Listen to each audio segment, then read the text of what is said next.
So we will start off using our switchboards again. And we are going to use a different read aloud for today.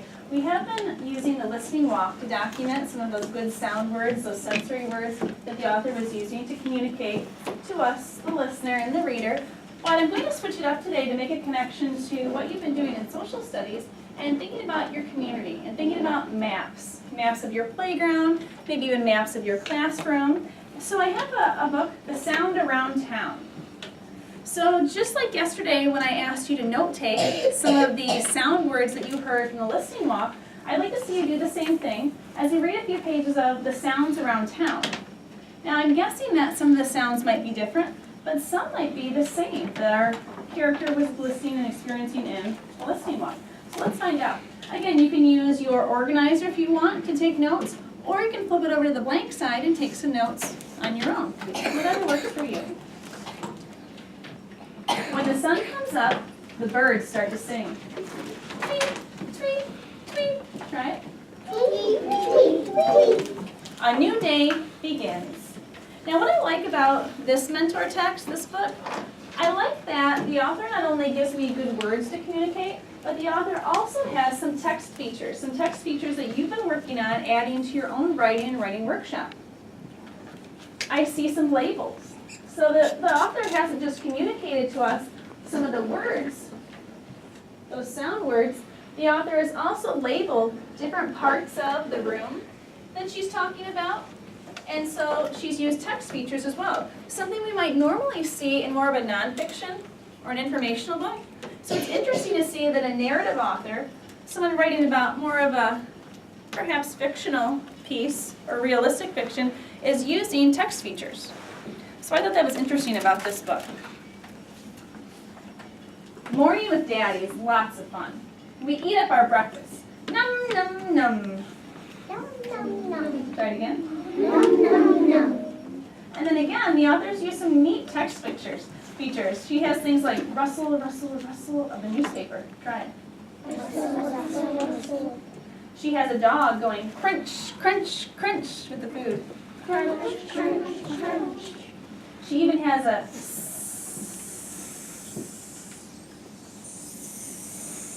turn your shoulder partner. What do you think that sound could be for? Now remember your context. I might say snake first too, but think about it. Where is the setting? They're eating breakfast. So where must the setting be? In their house, right?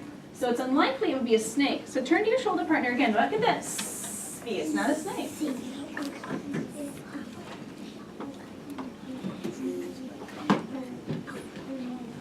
If you said teapot, you're right. So the is a teapot with the steam coming out. There's a chill outside. Mommy puts on my cap. She closes my jacket. Snap, snap, snap. Try it. Snap, snap, snap. So now the setting has changed. Now they're outdoors, where the setting originally was in the house. Now they're outside. So that setting can actually change the tone of the story. So where we had inside sounds, now the author is communicating that the setting has changed, so the sounds will change. Some other sounds that she's labeled with her text features. She has a whoosh, whoosh, whoosh. Try it.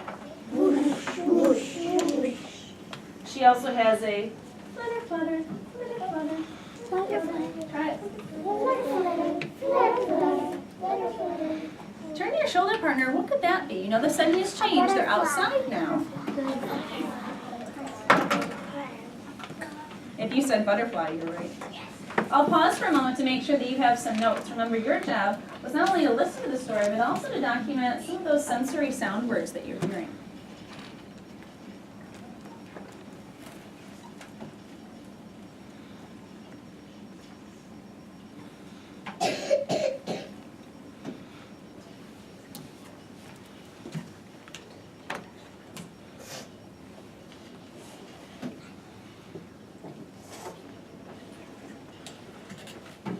Let's read one more page so you can continue documenting.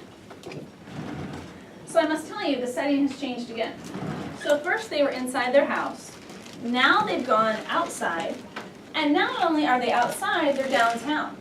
So now you're thinking, okay, the setting's changed again, the sounds will probably change, right? So now we're downtown where there's buildings, cars, things like that. The streets are filled with a wonderful song. Music is everywhere. Ding, ding, dong. Ding, dong. Try it again. Ding, ding, dong, dong. And I'm sure you're thinking, oh, that's a bell. Maybe a bell for a church or for a city hall. Here are some bells. Somebody's ringing their doorbell. Oh, it could be. Someone who lives in an apartment downtown. That's a good idea. Some other words that she's labeled. She has vroom, vroom. Try it. Vroom, vroom. And she also has this. Oompa, oompa, oompa. Try it. Oompa, oompa, oompa. Turn to your shoulder partner. What could that be? Sounds like a oompa, oompa. What could that be?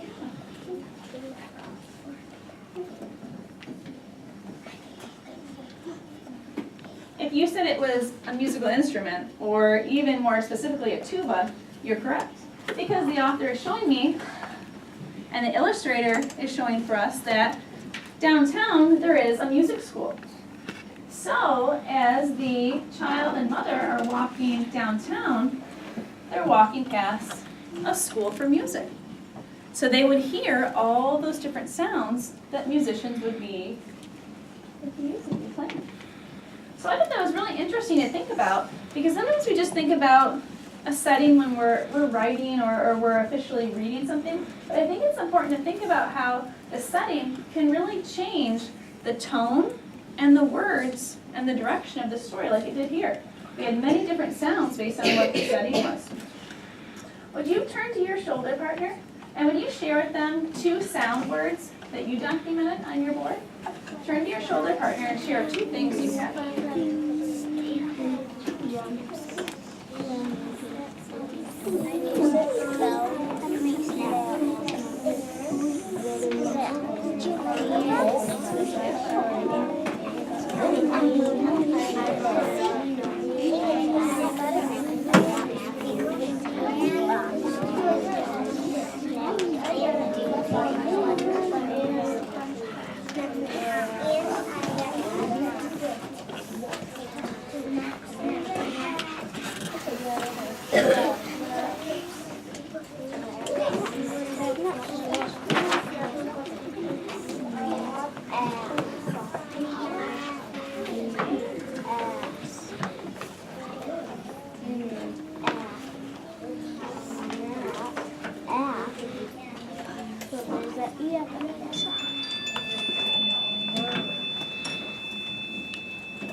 So something else that I noticed when we were reading that mentor text about the sounds about town, I was noticing that there was another way that the author and really the illustrator was communicating with us. Remember that our big idea, hands are up at the bubble, right? Our big idea is communication. And when we think about that big idea, we want it to all across our day. And so that had me thinking that, there aren't just sounds around town, there are signs around town. When you think about driving, when you think about coming into your school, when you think about being in the classroom, anywhere you go, there are signs. Whether they're advertisements, trying to get you to buy something, whether they're signs for directions or places, or signs telling you what to do, like stop, right, or this way only. Signs really communicate to us information. So I'm curious, if you were to look around your room, just like when I was looking through this book, I noticed a lot of different signs, street signs, store signs. I wonder, could you identify some signs that communicate information to you, that share a message? Because that's our big idea, right? We're trying to think about how do we communicate with the world around us, not just with our ears or eyes or what we say, but also in other ways. Because so far we have that authors and illustrators communicate information to us through their pictures and through their words. We know that our 5 senses communicate information to us, Especially we've been talking about sound, right? How sound communicates a message to our ear. But I'm wondering, what if I gave you 2 minutes? I gave you 2 minutes to take a very slow browse around your room. So browsing is kind of like, kind of like when you go to a store, you're just kind of looking at things. You're not really buying anything, you're just kind of looking. So notice how slowly I'm browsing. I wonder if I gave you 2 minutes, could you browse around the room and document for me on your switchboard even just one example of where you see something that's communicating or sharing a message with you in the classroom? Could you find a sign or a message or a place where somewhere in the room a message is being shared? Do you think we do that? So I'll start a timer for 2 minutes, and I'll see you quietly stand up and switchboard in hand, because you need something to document on, and marker in hand. Take a browse around the room and see if you can find a few examples of where information is communicated to you in a sign. And if you find it, write it down or sketch it. Where you see information or a message shared. When you think you find it, sketch it for us or write it. Which one shall you pick?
Once you finish up on that word or sketch, would you browse back to your seat when you're ready?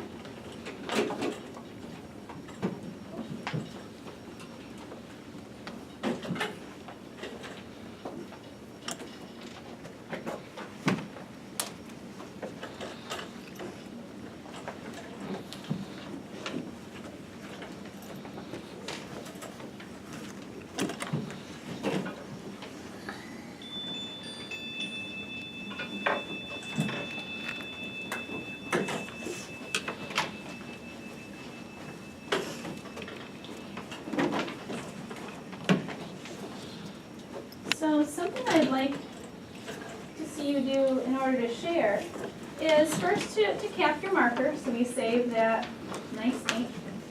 And then I'd like to see you very slowly pass your switchboard around so that the rest of your team can see those ideas that you documented. And remember that we like to move like a clock, right? So thinking, right, forward to me first. And just take a browse at it, look through, see what they had. And then you can carefully pass the next person, but take a moment, make sure you're really looking at it. Maybe they have the same ideas as you are. Okay.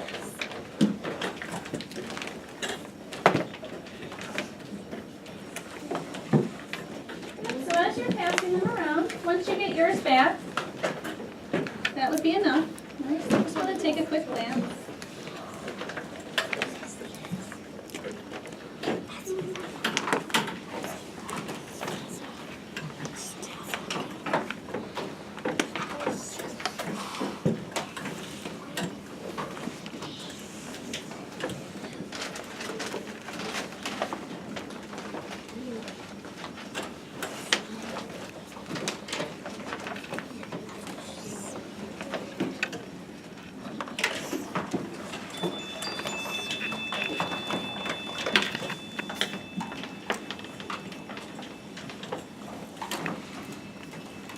as I'm looking around at your switchboards, I see some good documentation of some signs that you found that share a message. If you are letter A in your table, letter A, would you just stand up? We'd love to hear one sign that you found. So if you're letter A, remember to look at the middle of your table if you forgot, right? So if you're letter A, would you stand up? And we would just like to hear one example of something that you found in the classroom. And if you're not comfortable saying it out loud, you could also ask someone next to you to say it. We'd love to hear you. What did you find? So give us just one example, Frankie, of something that you found. Hershey Kisses, right? So that word, or that label, Hershey Kisses. Okay, I bet that communicates a message to us, right? When we hear Hershey Kisses, what do you think? All right, I want to eat it. All right, so that communicates a message to us. Okay, thank you. You have a seat. All right, Carson, what did you find? I found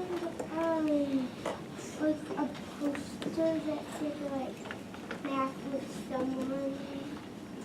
I love that. So you have your math posters that tell you what you could be doing, right? Your tasks. It tells you choices, all right? I like that. Thank you for sharing that with us. Okay, what did you find?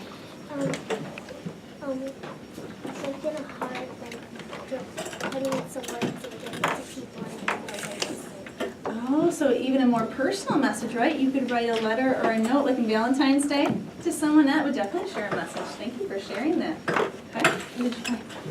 a butterfly, and I copied two off from there. It's smelling and healing. Ooh, so information. Absolutely. So we have a lot of different posters and pictures and signs that share information. Thank you. Louisa, do you have anything that you wanted? Okay, or even your neighbor Ashton, anything that you wanted to share that you found? So it looks like, oh, I see Hershey Kisses, right? Did Louisa find Hershey Kisses as well? All right, and what is that? What message does that share with us? That, I'd like to eat that, right? So all throughout our day, we have signs, whether in words or in pictures, that communicate messages to us. So my challenge to you is, as you walk throughout the school, and as you go outside of the school and downtown, start to notice what kind of signs are communicating information to us, and what kind of information are they communicating?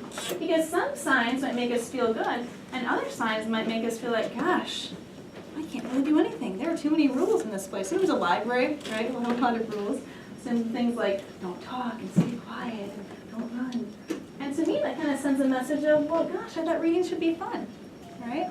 So I'm curious if you'll start to notice, what kind of signs do we have around the school and community, and what kind of message do they communicate to us? And is that the message that they're meant to communicate, or should they be revised? So as we think about communication, I want to take us back to the 5 senses. Now we've been thinking about how does sound communicate, right, to our brain as far as what we hear. So we'll need you to go to your notebooks that we've been using. Let me take out your notebooks. We've been using those big idea science notebooks that we have. They have the blue cover.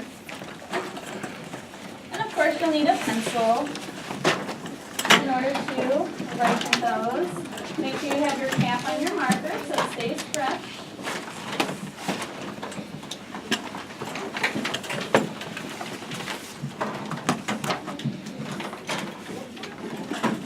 And if you want to erase your switchboard, you can, but you don't have to. So we went to your marker cap and see you transition to your notebook. And when you have your notebook, would you join me on the gathering spot, waiting first for your team? So when you're ready with your notebook and your team is ready, so we'll see you come with your team. Maybe you'll high five them, maybe you'll give them a thumb up. You can join us at the gathering spot.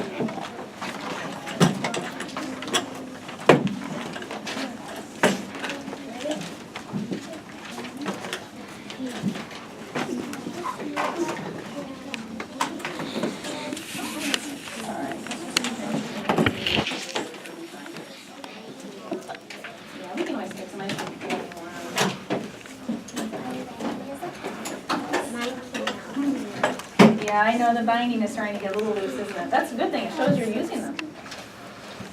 I like those kind words I'm hearing. Excuse me. Or could you please scoot over? Or could I please scoot through there? So something to think about. out, if you're noticing that some of your team members are not with you, that means you probably aren't waiting long enough. Because in order for your whole team to sit together, it means that you're waiting for everyone. So that's something to think about. Because notice how we have some friends standing? That means that maybe their team got here a little too soon. Okay? So think about, is my whole team with me, or should I wait a little longer to make sure that they are? Can I grab that bag? Just put that back.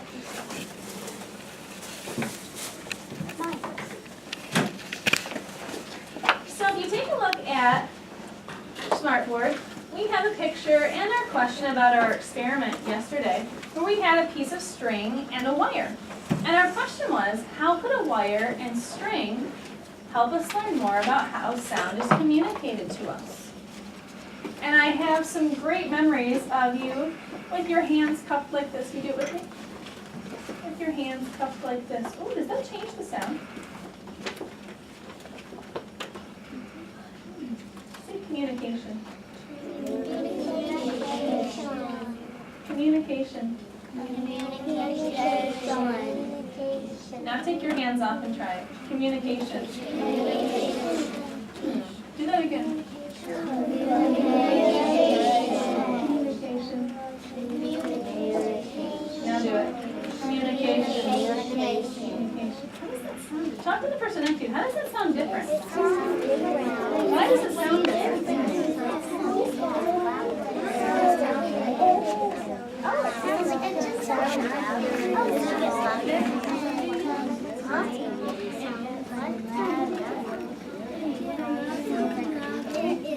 It's just so loud. Who wants to hear my voice?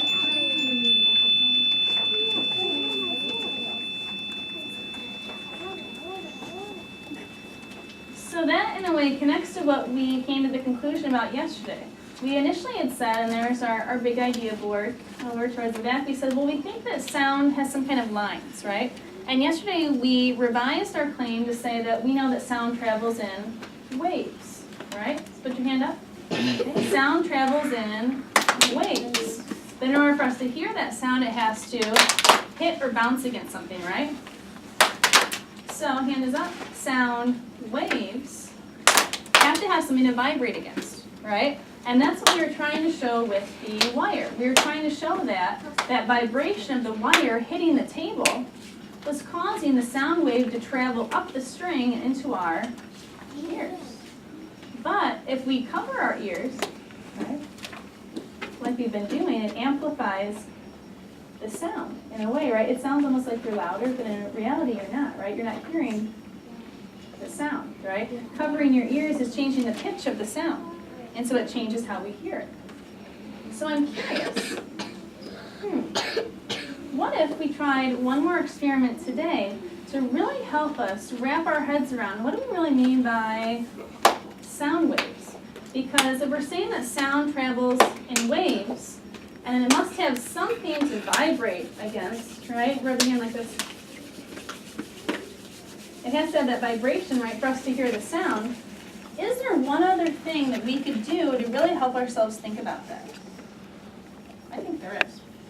And I think it involves something very simple again. A tube, a piece of wax paper, and a rubber band. So I think that we could use those simple things to help us think even deeper about how does sound travel in waves to create a vibration that gets to our ear, which is sound, right? Everyone's hands are up. I'll wait for everybody because this is one of the important learnings, right? This is what it means to understand sound. So if your neighbor doesn't have their hands up, you could say, "Could you please put your hands up? Okay, so one hand is the sound wave, right? So sound travels in waves, right? And needs to bounce off something to vibrate in order for it to reach our ears. Would you please turn to your science notebook to the next open blank page? And take a look at that person next to you. See if they found the next blank page. Because you have a page, you have a page that looks like these, but those aren't blank, are they? I would need to turn the page that looks like this. So would you check the person person next to you to make sure that they're at a blank page.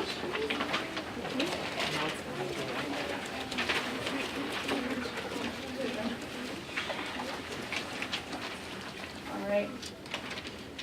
So this is the page that we're going to use to document some of our experiments and some of our findings as well. Because this is what scientists do. Scientists not only record what they find out, they record the process too.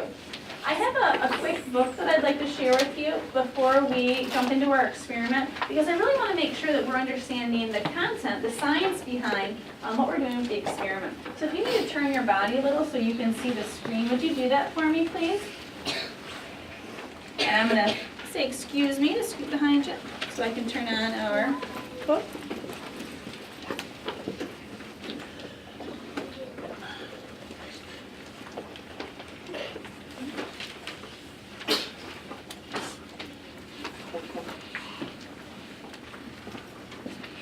So if you take a look at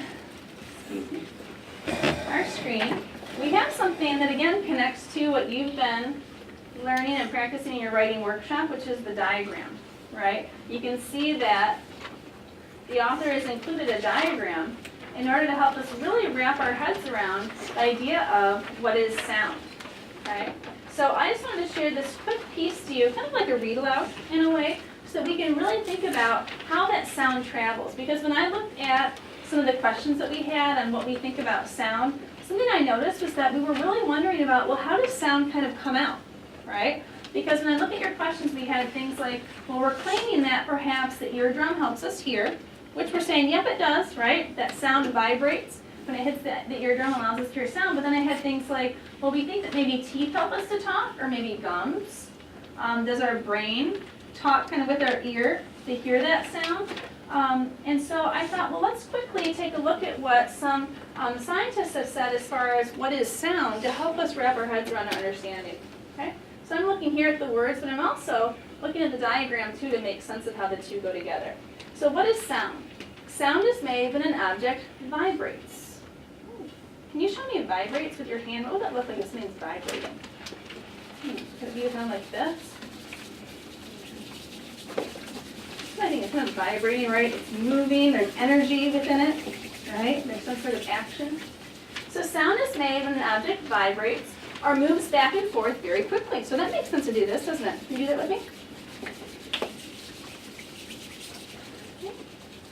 And that's what we kind of knew, right? We were saying that the sound waves have to hit something in order to cause that vibration. People make sound to talk when air vibrates vocal cords in their throat.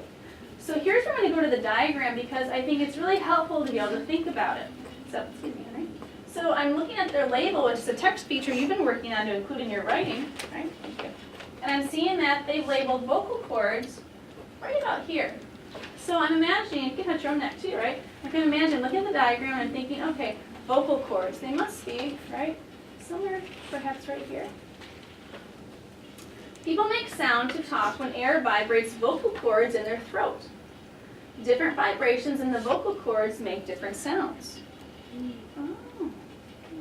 Now I wonder, is how my mouth is shaped or how I manipulate it, does that affect the sound? Because that's, I think, what you guys were kind of wondering. Do my gums or my teeth affect the sound, right? So we know now from our reading that, well, sound is actually coming from air coming through, right, and vibrating those vocal cords. But what about how it comes out? So let's try this.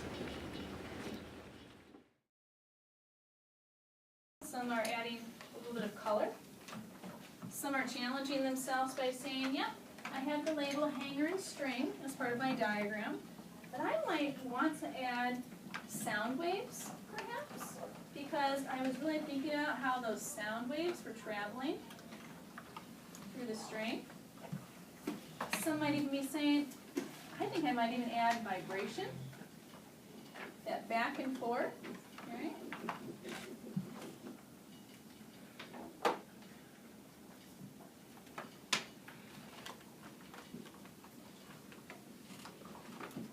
Others of you looking at your work and saying, what am I going to revise? If someone looked at this, would they know what I've created because I do have labels that go part of my a diagram like I've learned in writing workshop. I even see some people adding some sound words. You were thinking about how authors and illustrators communicate a message by using sound words. So I see some of you have even said, well, what would the sound be for that wire hanger? What would be a good sound word, you think, for that? You think about that. What could be a sound word for a wire hanger hitting the side of a desk? Say it out. What would you think? Tapping, clang, what else? Tap, tap, dong, dong, bong, ring. Such good sound words. I'll add some of those up there. So if you're thinking about adding a sound word to your diagram, like we know authors and illustrators communicate a message through some of those sound words, you might hear, some of you said ting. So again, if I can spell string or ring, I can spell ting. They all have that ing. So ring, string, ting, all have that same family. Some of you said bong. So if I could spell song, I could spell bong. Bong, bong. Some of you even said a clang, right?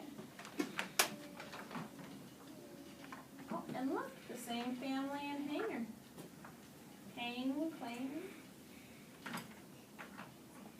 So finish up on that word or that phrase you're working on. And if you're ready, turn to your shoulder partner and show them what you've created. What do you remember from our wire experiment?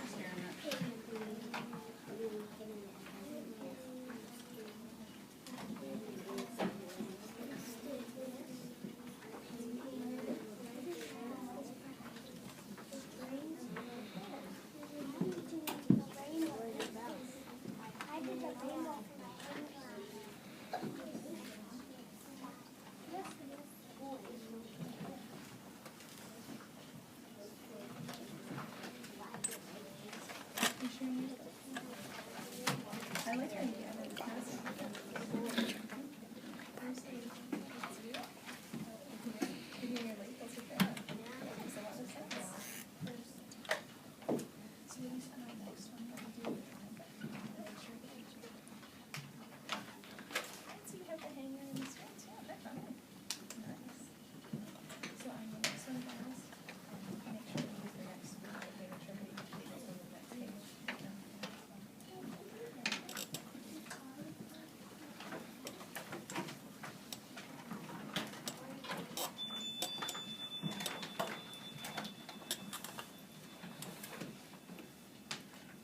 Would you please turn to the next open page in your big idea notebook so that you're ready for our next experiment, because we really want to make sure that we understand that hands are up, ready? Hands are up, that sound travels in waves, right? Sound travels in waves.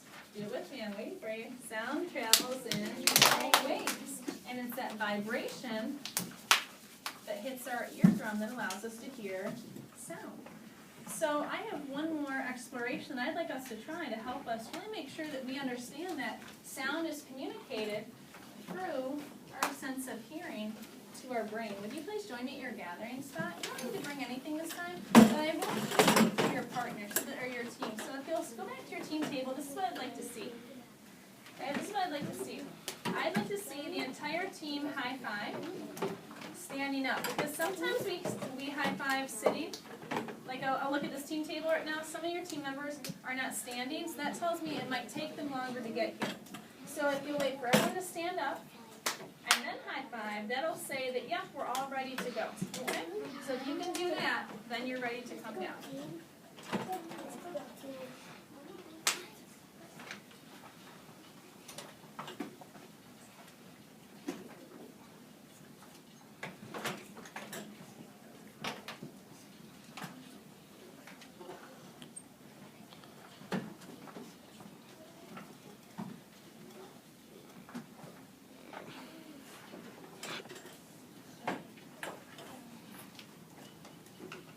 So that was better this time. I see more teams together.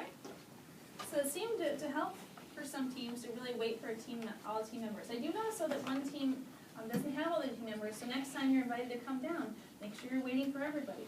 Even if it means an extra moment, we want your team to travel together. So I have a question for you. Can you see the sound waves travel? Let's see, if I say something out loud, can you see anything like if I say, thank you for having me in this class? Do we see anything actually like travel? Do you actually see sound waves? No. So how do we know they're really there? How do you know the person next to you? How do you know they're there then? How do you know sound waves are really there? Turn to the person next to you. That's me. Talk to them. How do you know sound waves are really there? We believe it. Yeah.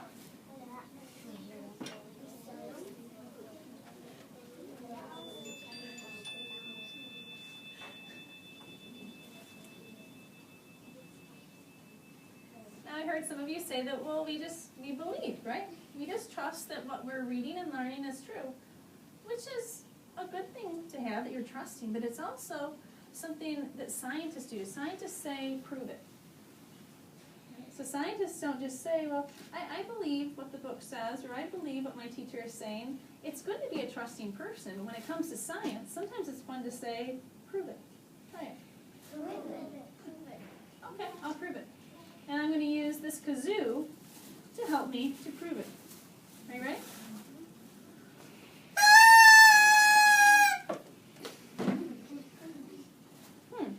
That was a loud sound, but the sound itself didn't prove the sound waves, right?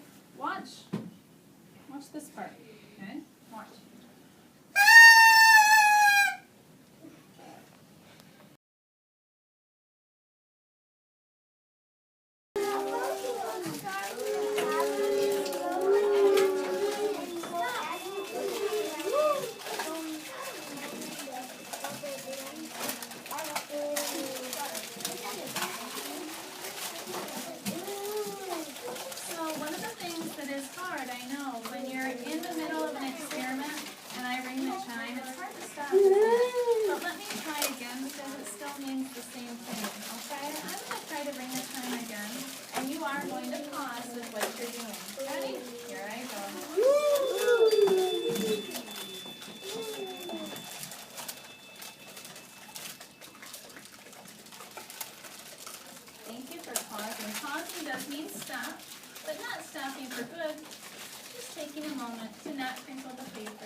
But this is what I wanted to tell you, because I heard this question being asked a lot of your A's.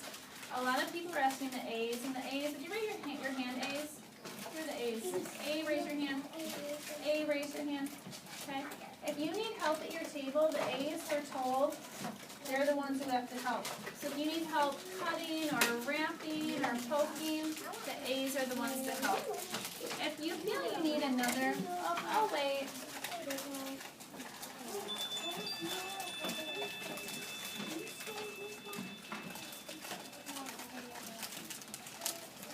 If you feel like you need another piece of wax paper, you can go get one.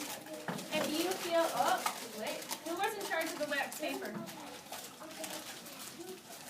Right? Who's in charge of the wax paper? Letter B. B. Who's in charge of the wax paper? Letter D. Who's in charge of the rubber bands? Letter D. Who's in charge of helping? A. So only the people in charge of those materials can go get them. So if I'm at this table and I need more wax paper, I have to ask who? The B. If I need more rubber bands, who do I have to ask? D. I can't just go get them myself. Now, if you, for chance, want to cut your paper, you can. It's your stuff. Okay? It's your stuff. But I want to see you documenting on your notebook what you're doing. So as you try something, draw it out. Show us what you did. Okay? All right, go for it. Another piece of wax paper. I'm going to give you another piece of wax paper.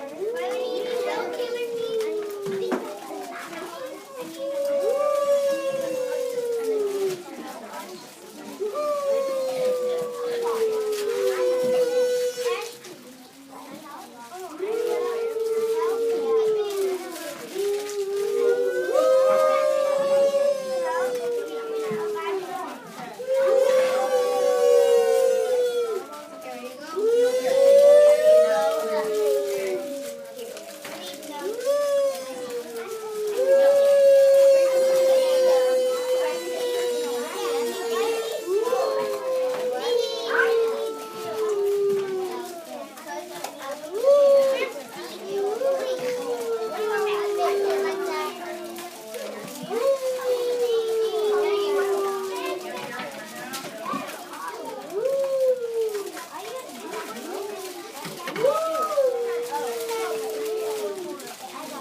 Reminder that tomorrow is count day. Students, please make every effort to be here on time tomorrow. Teachers, please upload your attendance audit reports for last week before leaving today. If you have any questions or need any support with them, please feel free to contact the office. Thank you. Yep, so rubber bands are out, that means I'm sure to be your table. You can figure out a way to do it. That's a scientist do this week.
And they must be up in one. Thank you. So something that you'll notice is that with our communication, part of communicating is sharing what you're learning. So that's why you have the Big Idea notebook, because we want you to all across your day. And part of that is sharing what you've been doing. Will you point to the smartboard, please, with 2 fingers? Point to the smartboard with 2 fingers. On those 2 pictures, you'll see I've added some labels so that you can use those words as you tell us about what you're trying. Would you please find a very quiet and comfy part of the room with your pencil and with your notebook, and would you show me on that blank piece of paper what you've tried so far? So please put your experiment down for now and grab your notebook and a pencil and find a comfy spot to show me what you've done so far. Do it in 10, 9, 8, 7. Find a comfy spot in 6. Take only your pencil and notebook in 5. Find a nice spot in 4. Make sure you can see the smartboard to use those words in 2.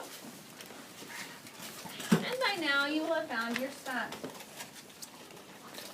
So take a look at some of the words that I have up here so that you're sure what you're labeling. So in blue I have rubber. In black we have wax paper. In green we have poke a hole. Say it with me. Poke a hole. Because that's what many of you did, right? Did you poke a hole, or you might say I poked a hole. And it sounds like a T, but what is it? ED.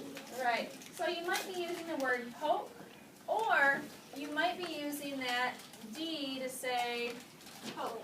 It's up to you. So if I were saying I poked a hole, then I would add the D. But if I was saying poke a hole, then I would just have it as the E. So it depends on how you're saying it, whether you'll add the D or not. Okay? And then in red I have tube. So those are some words I would expect to see on your sheet. You can certainly add others, but I would expect to see those as you're showing us what have you learned so far about this kazoo. Okay? So you might start with sketching. You might start with that diagram. Scientists do that a lot, right? They sketch a representation of what they're looking at. So when you're trying to sketch a tube and you're trying to make it look quite like what it is, you might start like this. You might start with what kind of looks like a sideways or horizontal oval. And then to make it look a little more depth, you might draw your two lines down the side, and then you might add, okay, that piece at the bottom. I might add some shading to make it try to really look more like a tube. You know, I could do this, but if I want to add more depth to it, I might try and make it a little more like that. Okay? So it's up to you, but scientists certainly try and recreate what something looks like with as much detail as possible. So if you wanted to try and do that, it's that long circle at the top, the two lines down the side, and then that oval or circle towards the bottom. Okay? So I'm going to give you 5 minutes to show us so far what you've tried with your kazoo. And I'd love to know, what kind of sound is it making? You might include some of those sound words. Some of you might even do this. You might say, well, Mrs. Wilson, I've already tried 2 things. So maybe you'll divide your board in half, your piece of paper in half. Maybe you'll say, well, if this is my paper, maybe this was try number 1, and this was try number 2. So you might show us what you did with try number 1 and say, that didn't make a very good sound. And then maybe you'll go down to try number 2 and say, well, when I poked a hole here, then it really made a bong or a zzz kind of sound. Okay. So 5 minutes in order to show us on that piece of paper, what have you tried so far as a scientist? What have you tried that's created a sound? What have you tried that has not?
I'm noticing as a scientist, as I observe you, I'm noticing that some of you would really like to take a look at your design.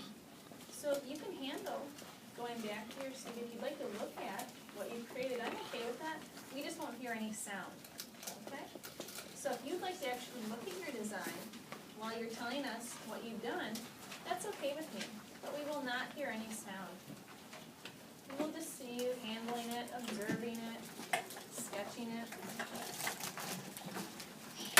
Or you can stay where you're at, it's up to you. But you have 2 more minutes. So make sure you're showing us what you've done so far. You may not add anything new, but you can look at what you've done so far.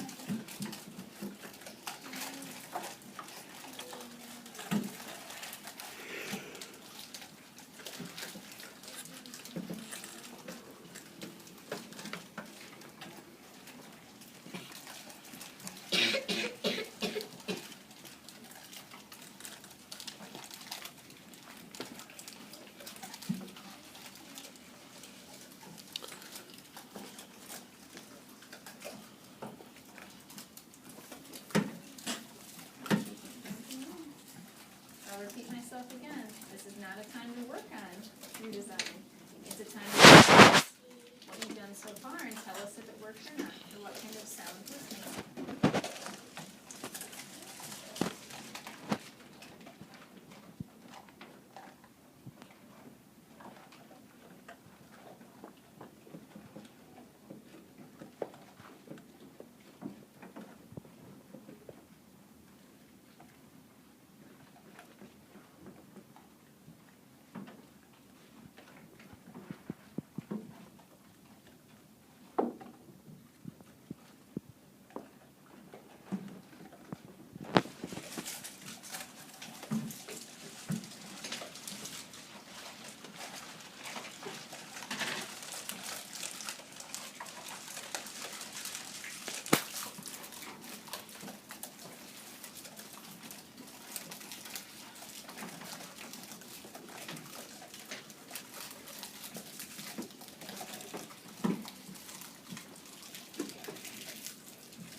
You have 1 more minute.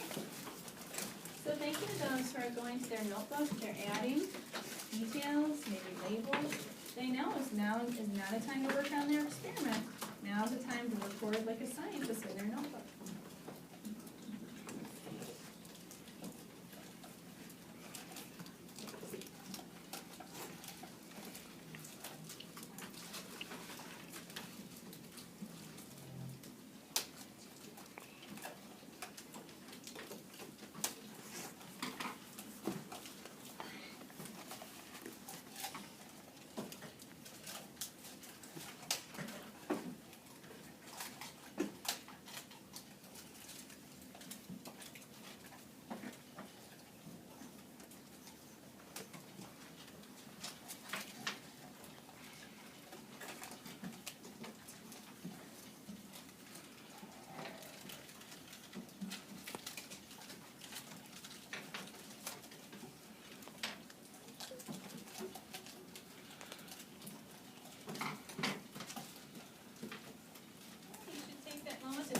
Maybe that word or that part of your picture that you're working on in your notebook.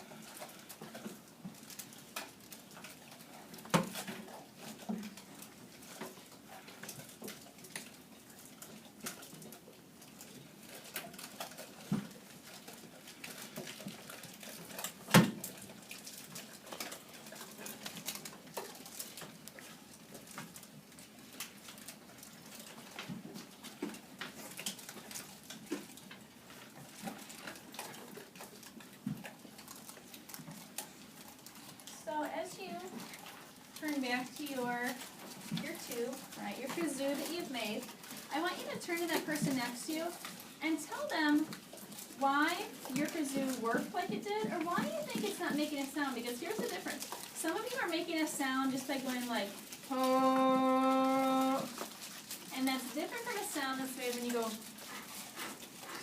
So some of you are making a sound, which is okay, right, by talking almost in the tube like a or but some are actually able to make a sound when you actually blow into the tube and manipulate the hole that's been closed. So talk to your shoulder partner. What kind of sound is your tube making and why do you think it's making that? Didn't say try it, I said talk to them, right? So turn to them and talk to them.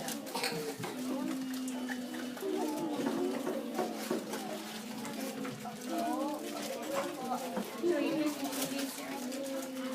You might want to sit down like this. And then come and have a turn like this so that Sarah can see that you talk. Okay? So talk with Jack.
So something that I heard some of you say, some of you are saying, I can feel the vibration when I push air, right, through the tube, right? We can feel that energy, and you can feel the vibration of the sound waves almost trying to escape, right, if you're trying to blow through the wax paper.